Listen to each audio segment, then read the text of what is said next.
The United States Department of Health and Human Services has awarded New York University more than $40,000 to research why children, quote, begin to favor whiteness and maleness over other identities, end quote.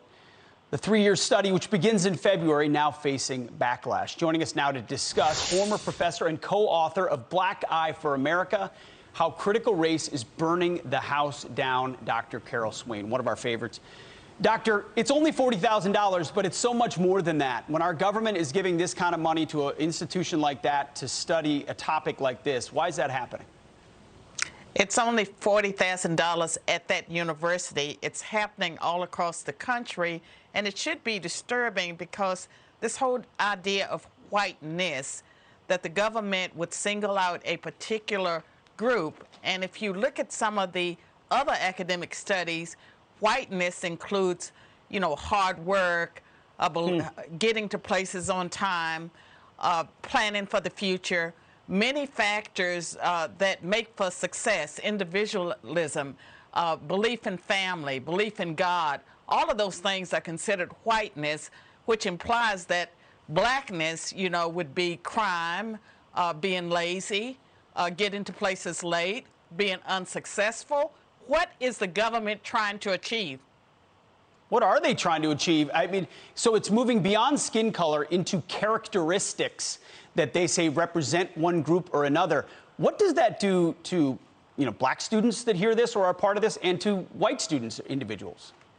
Well, Pete, your book, Battle for the American Mind, they're destroying our children, all of our children, not just black children, white children, because with white children, they are shaming them because of the color of their skin.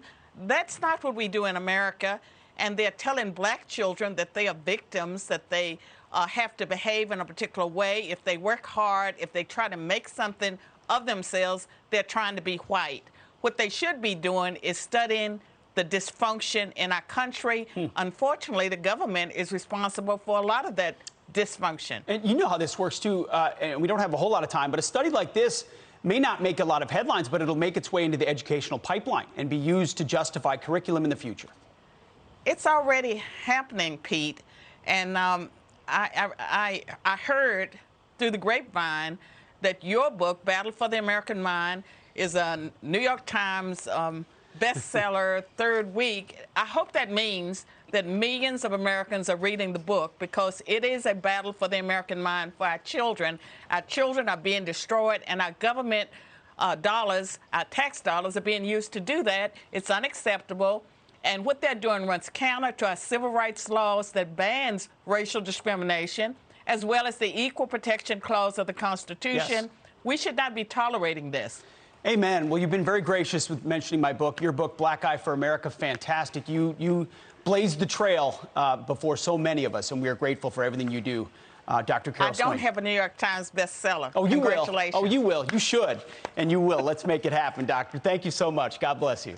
I'm Steve Ducey. I'm Brian Kilmeade. And I'm Ainsley Earhart. And click here to subscribe to the Fox News YouTube page to catch our hottest interviews and most compelling analysis.